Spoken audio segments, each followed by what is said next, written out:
Sejam bem-vindos ao Haja Saúde, o podcast da Unidade Local de Saúde do Médio Tejo, que lhe dá a conhecer o mundo da saúde de forma descomplicada e informativa. Aqui vamos desvendar os mistérios do corpo humano, entender doenças, desmistificar mitos e recolher conselhos para uma vida mais saudável e feliz. Se já se perguntou qual é a diferença entre uma constipação e uma gripe, como prevenir doenças, como emagrecer de forma segura ou que tipo de exercício físico deve praticar, este podcast é para si. A cada episódio, um tema diferente da saúde, em conversa com profissionais de diversas áreas da Unidade Local de Saúde do Médio Tejo. Sente-se confortavelmente neste consultório, acompanhe-nos nesta jornada pela saúde.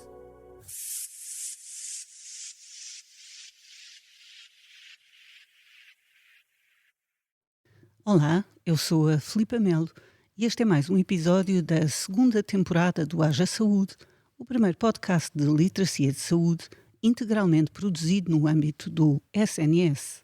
Num mundo cada vez mais focado em tecnologia e eficiência, é fundamental recordar que no centro de tudo estão as pessoas. Pacientes com as suas histórias, os seus medos e as suas esperanças.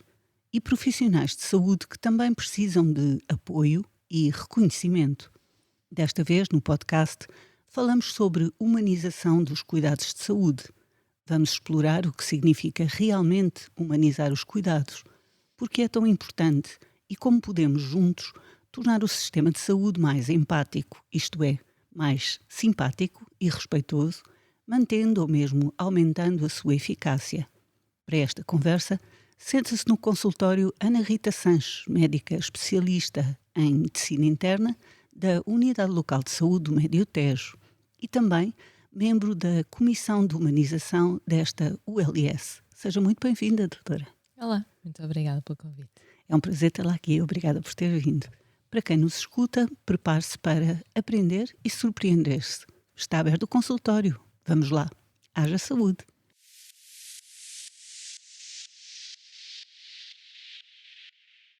O conceito é do século XIX e veio com os humanistas trazer a ideia de que cada ser humano é único em si mesmo. Como é que se pode transportar este conceito para o âmbito hospitalar? Como se humanizam os cuidados de saúde? Doutora, a pergunta é para si. Eu comecei assim de uma maneira formal, mas para falar daquilo que é a informalidade, porque no fundo a humanização é tornar mais informal aquele que é o ambiente de prestação de cuidados de saúde, não é? Uma excelente perspectiva, sem dúvida. A humanização, efetivamente, prende-se muito com aquilo que estava a dizer, com os cuidados centrados na pessoa. Em 2022 tivemos o privilégio de ter organizado aqui pela ULS-MT uma reunião de comissões de humanização em que o professor Filipe Almeida apresentava um conceito muito bonito, a meu ver, que é a humanização, e passo a citar, vejo-a como uma sadia utopia que se faz. Realmente é isto, é um caminho nesta perspectiva em que realmente aquilo que nós queremos é centrar a nossa atividade, o nosso cuidado na pessoa doente, efetivamente, e paralelamente a isso também termos atenção aos profissionais de saúde, que sem eles não há cuidados de saúde, obviamente, e nas famílias, que são o suporte também para a nossa atividade. Ou seja, tudo centrado no ser humano. Na pessoa. E naquilo que é a humanidade e a ligação entre os seres humanos, certo? Uma ideia bonita, sem dúvida. E é subjetivo. Pode ser realmente sim, porque aquilo que pode ser necessário para uma pessoa pode não ser aquilo que a outra pretende.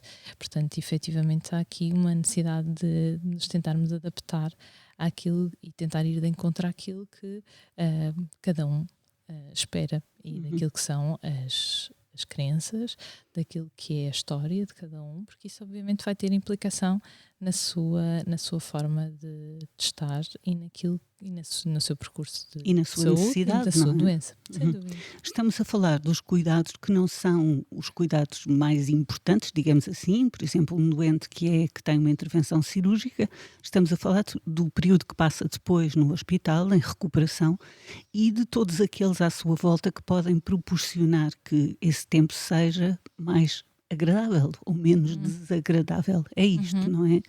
Sim, sem dúvida que a humanização entra como complemento a tudo o resto. Entra, claro que acima de tudo nós somos profissionais, temos um código de atuação, daquilo que são aquilo que é a Legis Artis, o que é a nossa competência técnica e científica. Aquilo que é o objetivo, exatamente, cuidar objetivamente. Efetivamente, tentando que, paralelamente a isso, se possa ir prestando cuidados humanizados, ou seja, centrados naquela pessoa, tendo atenção e que faz de gestos por vezes muito simples, não são coisas muito instagramáveis, que pode ser simplesmente uma palavra de mais atenção, ou se a pessoa nos está a pedir o copo de água, desde que não esteja em jejum para o procedimento cirúrgico, ou desde que não precise de estar em jejum por outra razão qualquer, e que isso são pequenos gestos, aquilo que eu costumo dizer são pequenas coisas de atenção. Paralelamente a isso, depois pode haver menos de maior dimensão e com maior impacto, mas muitas vezes são coisas muito simples. Pode ser tratar a pessoa pelo nome, ou pode ser, como já foi até, aliás, um podcast aqui muito interessante com o Dr. Rui Teixeira, passar o internamento para o âmbito domiciliário e assim a pessoa poder estar dentro daquilo que é o seu ambiente, com as suas pessoas, e ter em casa os cuidados de saúde que necessita. Um exemplo. Ou seja, é uma questão de conforto. Eu creio que dei este exemplo quando falámos aqui sobre o câncer da mama. Lembro-me sempre de como um movimento Vencer e Viver, no IPO, formado por mulheres mastectomizadas, tinha um papel incrível fazendo umas bolsinhas com tecido e areia da praia, para que, quando as pacientes, após uma mastectomia, quando acordavam da cirurgia e faziam aquele gesto à procura da mama, que não tinham, enfim, que tinha sido retirada, não encontrarem o vazio. E, portanto, aquele saquinho com a areia era uma coisa notável em termos psicológicos e um momento extraordinário para a recuperação. É disto que estamos a falar. Acho que a criatividade vem muito aqui ajudar-nos, sem dúvida. Porque realmente nós sabemos que aquilo que pode ser importante para aquela pessoa pode não ser para a outra. É importante tentar aqui criando soluções e tentando criar aquilo que possa ir de encontro a mitigar um bocadinho o sofrimento e estas questões que efetivamente têm muito impacto são fundamentais. E a criatividade e estes grupos, efetivamente, de quem já passou por lá, são muito importantes e dão-nos uma perspectiva muito útil. Para os clínicos, para os enfermeiros, para os auxiliares, é pôr-se no lugar do doente, ou do paciente, mas, na verdade, a dor não se pode transmitir. Pode-se mitigar objetivamente e existem as unidades da dor, não existem há muito tempo, mas o limite do ser humano é ver alguém sofrer e não poder transportar essa dor para si. Não é? Ou seja, até certo ponto é sempre uma tarefa frustrada, mas tem que se tentar. Sem dúvida. O nosso principal objetivo enquanto profissionais de saúde é, sem dúvida, mitigar o sofrimento de alguém. Seja ele físico, e felizmente hoje em dia já temos muitas armas terapêuticas nesse sentido e podemos pedir auxílio a muitas especialidades, nomeadamente a anestesiologia, que aqui neste momento tem mais mão e técnicas mais avançadas nessa área, necessariamente também os cuidados paliativos, quando em situações mais avançadas de doença, mas efetivamente é sempre... Nós queremos ter empatia com o outro, mas nós nunca conseguiremos estar na situação do outro, porque o outro é uma pessoa completamente diferente de nós, por mais que nós o queiramos. Tem a sua dignidade, tem a sua história E nós, por mais que estejamos ou que o tenhamos acompanhado, nunca conseguimos estar efetivamente na pele do outro. E, portanto, aquilo que se pretende é estarmos disponíveis e tentarmos ao máximo aliviar e acompanhar quando já não é possível tratar. Mas sempre, como dizia, sendo o Sr. Antunes ou a Dona Maria ou a Doutora Maria, o que for, com ou sem introdução prévia antes do nome próprio, e não o doente da cama X. Sim, sem dúvida. Agora, esta humanização, creio que deve ser difícil para os médicos, sobretudo porque os médicos lutam com a morte, no limite. E é uma responsabilidade enorme. E humanizar fragiliza. Não sei se fragiliza. Eu acho que humanizar, antes pelo contrário, enriquece-nos. Se nós conseguirmos ter esta proximidade, nós não vamos deixar de tratar a pessoa. Claro que há um limite ético, obviamente, que deontológico. Não é aconselhável que a pessoa de família trate a outra. Não é aconselhável que o façamos, porque há aqui efetivamente algum fator que pode ser confundente e, portanto, não pode-nos tirar aqui alguma clareza. Mas não estarmos próximos do doente não nos retira a capacidade técnica. Antes, pelo contrário, pode-nos aproximar e pode-nos fazer perceber o que é que efetivamente é mais adequado para aquela pessoa, porque efetivamente nós aquilo que temos que fazer é adequar as guidelines e a leis artis à pessoa doente que nós temos à frente. E, portanto, se nós o conhecermos um bocadinho melhor, isso pode ser uma ferramenta importante para promovermos a adesão terapêutica. Há esta ideia de que o doente também participa na sua cura. Não só psicologicamente, mas sentindo-se confortável, sente-se mais forte para se curar. Sem dúvida. Aqui esta questão da literacia, como este podcast também promove, ter o doente informado e termos o doente connosco efetivamente motivado e explicar que aquilo que nós pedimos muitas vezes aos doentes são coisas muito, muito difíceis. Pedimos aos doentes que percam peso. Eu até gosto de beber umas cervejas com os amigos. Mas olha, não pode beber. Isso é péssimo para o seu fígado, para o seu coração, etc. Não pode beber. Tem que perder não sei quantos quilos. Não pode, olha que o senhor é diabético, não pode comer doces. Mas eu gosto tanto de pastel de nata. Não pode comer. E o senhor também tem o seu colesterol muito alto, portanto, também não pode comer gorduras.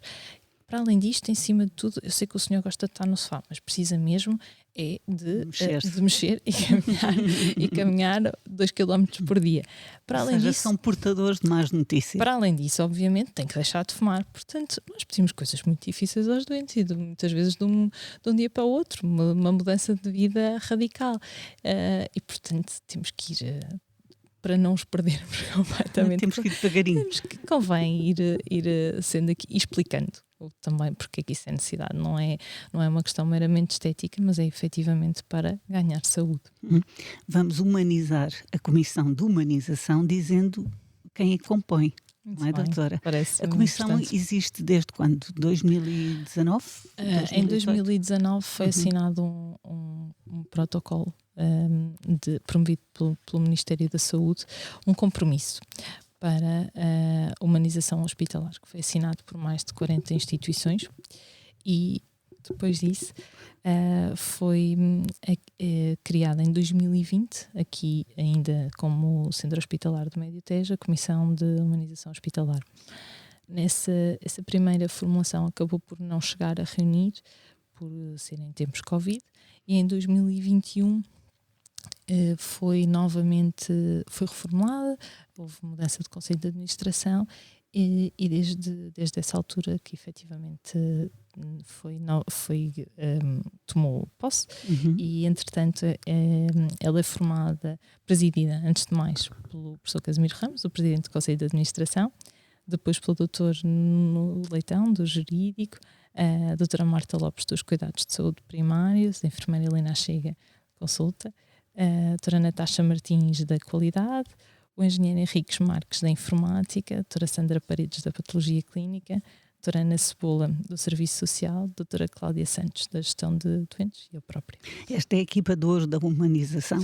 sei se chamaria tanto, mas Isso digo eu, não peço que diga a doutora. Bem, acho que a humanização são todos os profissionais. Não é? claro, evidente, mas aquilo que dão são orientações, claro, orientações para os vários profissionais de saúde seguirem, certo? Foi o que fizeram, por exemplo, com a campanha do silêncio. Pode explicar o que é que isso era? Ok. É só dizer aqui antes que a humanização não vai lá por decreto, não é? A humanização não vai lá por decreto. A humanização faz-se sensibilizando e tentando promover cada vez mais que estas ações possam ter, pequeninas ações e outras maiores, possam chegar cada vez mais a quem precisa. E relativamente à promoção do silêncio, sim, foi uma campanha que foi desenvolvida porque efetivamente percebemos que os doentes precisam de silêncio, precisam de tranquilidade, de sossego, para que possam efetivamente ter o seu processo de recuperação. E nesse sentido, a campanha foi efetivamente essa, de sensibilizar para a necessidade de que em ambiente hospitalar se tente reduzir o nível de ruído. Não é muito fácil conciliar o ambiente profissional dos profissionais, enfim, que estão envolvidos, por exemplo, que estão a trabalhar à noite e que a interação uns com os outros ajuda-os a suportar aquela dinâmica que não é a dinâmica natural. Enfim, não estão, deveriam estar a dormir àquela hora, com a necessidade de descanso dos doentes. Portanto, são ritmos diferentes, de facto, num hospital, num centro de saúde. É uma conciliação de várias vontades e comodidades, não é? Eu acho que aquilo que se tenta fazer é adequar e, portanto, durante a noite tenta-se reduzir a atividade, portanto, a maior parte da medicação tenta-se que seja administrada durante o dia e durante a noite que os doentes que se possa promover efetivamente esse período de descanso para que possam recuperar.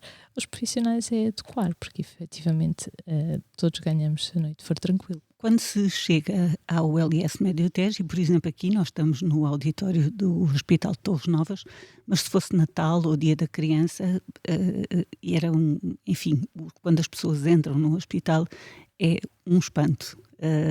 Também faz parte entrar e vemos o quê? Quer contar? Vê-se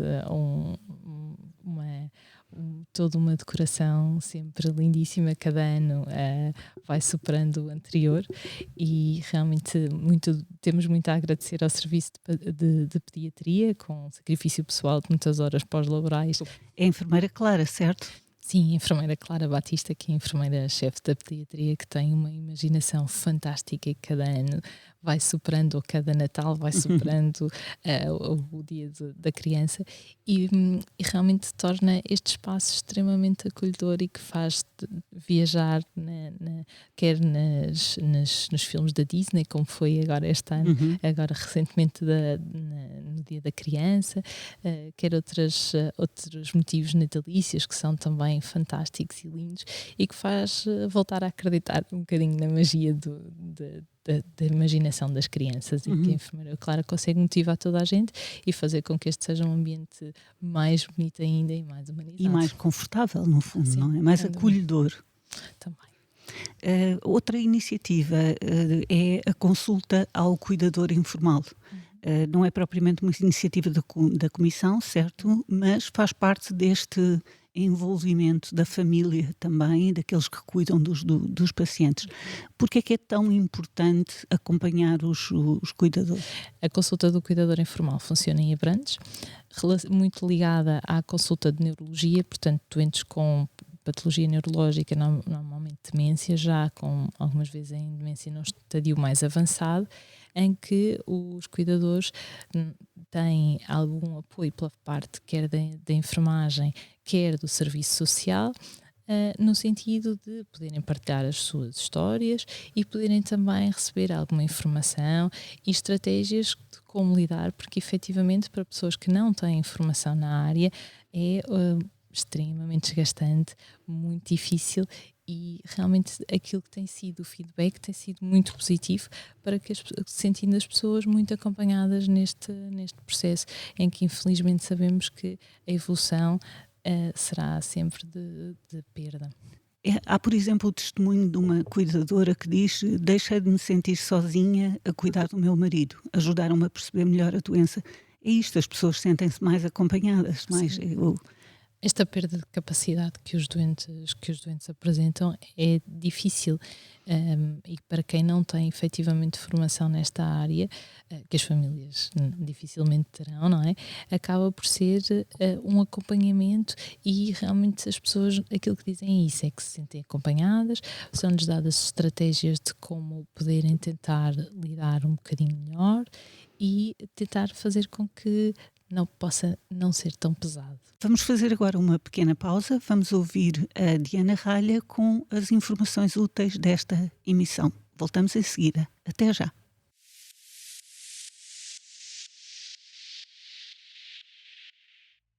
Estamos a viver um verão duro em Portugal.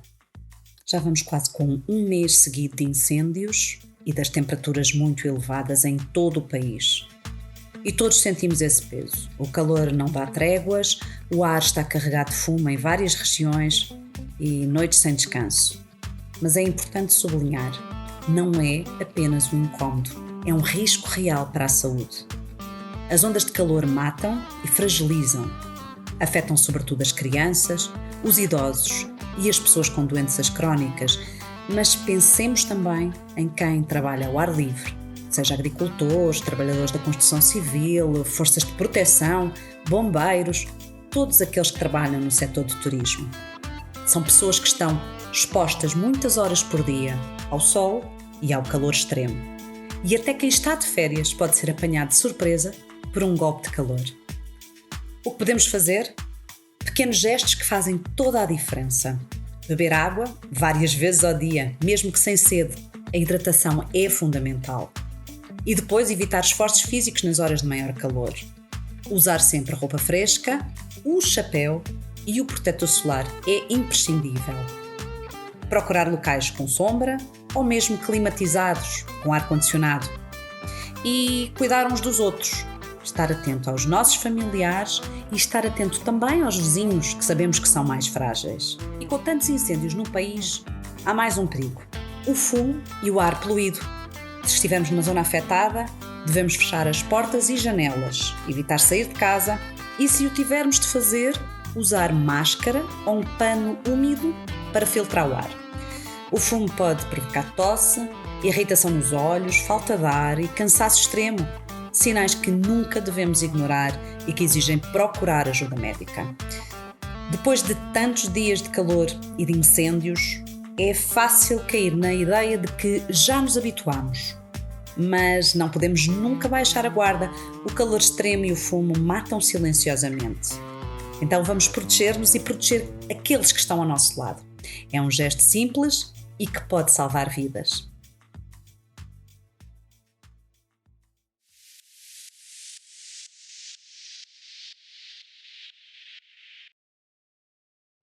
Estamos de volta à conversa sobre humanização dos cuidados de saúde com Ana Rita Sanches, médica especialista em medicina interna da Unidade Local de Saúde do Médio Tejo e membro da Comissão de Humanização desta ULS. Vamos prosseguir com a nossa conversa, doutora. Até que ponto é que a tecnologia também ajuda nestas questões? A tecnologia é bem-vinda, sem dúvida. Aliás, mal seria se negássemos, e é uma evidência, a inteligência artificial está aí e certamente tudo isto é bem-vinda, sempre estando ao serviço das pessoas. Portanto, este é um ponto que eu acho que é muito importante, e também naquilo que for tirando-nos todo o trabalho, sobretudo burocrático, que efetivamente hoje em dia nós temos uma sobrecarga grande, quer em termos de registros, que são necessários, obviamente, mais cliques e toda esta elaboração de relatórios, etc. E, portanto, tudo o que pudesse ser para facilitar sobre essa parte mais burocrática, mais chata. Sim, sem dúvida. Sobretudo com consumo de tempo que nos tira do essencial, que sendo o essencial das pessoas, como também disse. E, portanto, aquilo que nos vier ajudar nesse sentido é muito bem-vindo. Eu costumo brincar a dizer que, quando era criança, tínhamos o justiceiro aos domingos à tarde, já não me lembro muito bem, e que ele dirigia uma instrução para o relógio, dizia que vem buscar, e o carro sozinho guiava até ele, e ele entrava, pronto. Era muito bom que nós pudéssemos passar a visita e rapidamente, sem termos que sentar ao computador, abrir, fazer mais 4.000 cliques, entretanto, pudesse a prescrição estar atualizada, a radiografia torácica estar a sair, o pedido, etc., sem que, por exemplo, gastássemos papel, estaríamos a colaborar também com o ambiente e com a sustentabilidade, e tudo fluísse. Isso era bom, isso talvez não demore muito tempo. Na base da humanização está a comunicação. Comunicar é importante. E até pode ser comunicar sem falar. Sem dúvida, concordo inteiramente. Boa parte da nossa prática passa por comunicação, e muitas vezes aquilo que nós vemos até é uma comunicação não verbal. A nossa impressão diagnóstica do doente, ele pode nem sequer estar a falar connosco, e temos uma impressão, e portanto boa parte daquilo que nós fazemos enquanto prática clínica, e muitas vezes até a humanização dos cuidados, tem a ver com coisas muito simples, e perceber como é que a pessoa está, a nossa postura, ver, olhar, estar atento aos outros. Isso, em termos de humanização, esta questão de comunicarmos, de conseguirmos falar com a pessoa e ouvi-la, parece-nos aqui um caminho grande para ouvir, mas claro, sempre numa luta contra o tempo. Temos estado a falar até agora daquilo que é uma aproximação entre os profissionais, física até, entre os profissionais e o paciente, certo? Podemos falar agora de uma outra coisa que é difícil quando se está internado, por exemplo, que é manter a privacidade, manter a dignidade. É difícil isso, não é? Sim, efetivamente, e aqui quando falamos em profissionais e neste patamar particular do corpo e estando internado, há aqui um papel que nós temos que falar, que é dos técnicos auxiliares de saúde, que são sem dúvida muito importantes nesta área, porque são eles que mais vezes estão na higiene dos doentes e que contactam diretamente com essa exposição, com essa vulnerabilidade. Quando a pessoa está menorizada, não é? Sem dúvida. Diminuída. Por mais que seja tratada com dignidade, é sempre uma exposição.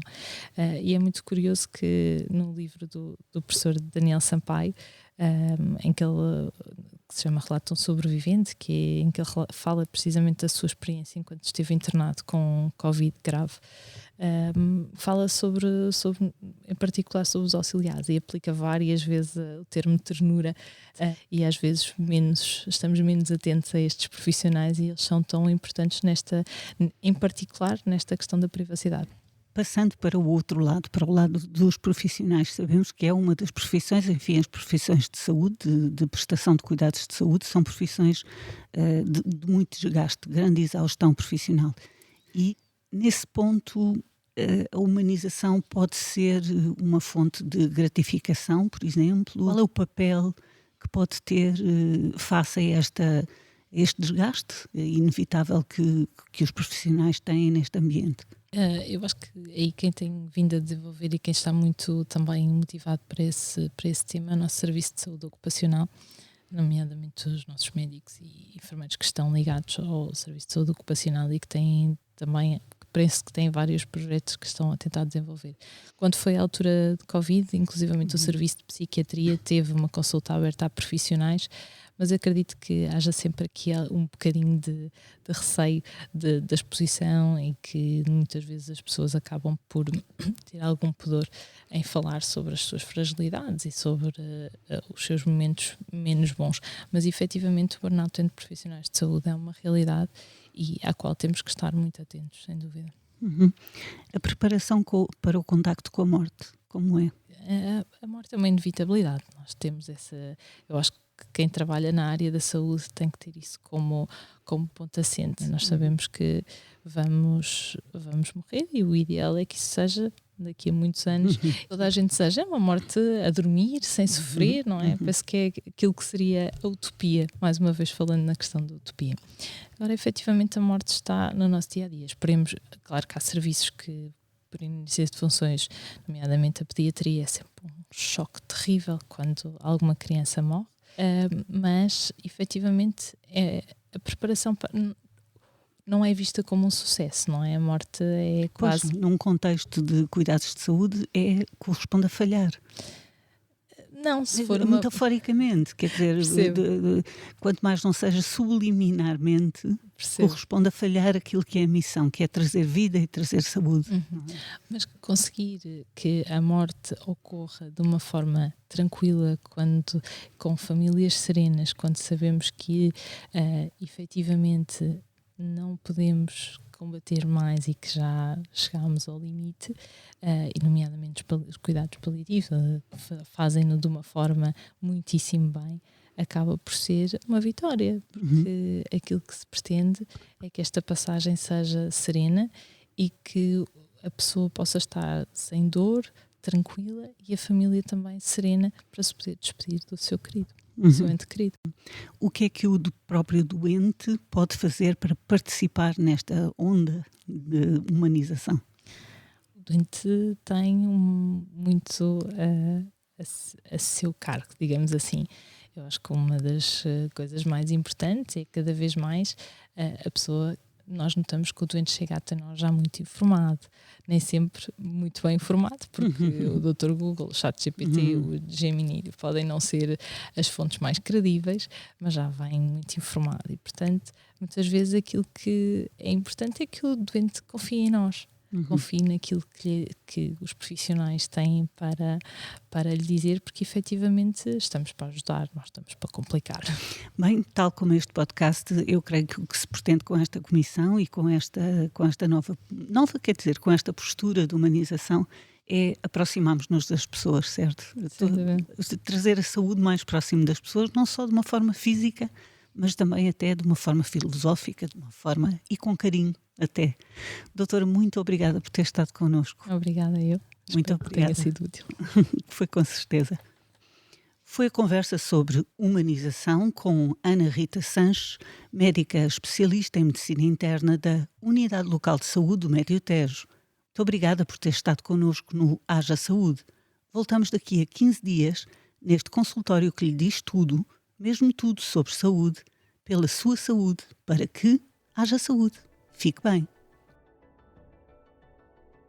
A Unidade Local de Saúde do Médio Tejo dá a resposta direta a cerca de 170 mil utentes em 35 unidades funcionais de cuidados de saúde primários e 3 hospitais: Dr. Manuel Constâncio, em Abrantes, Nossa Senhora da Graça, em Tomar, e Rainha Santa Isabel, em Torres Novas.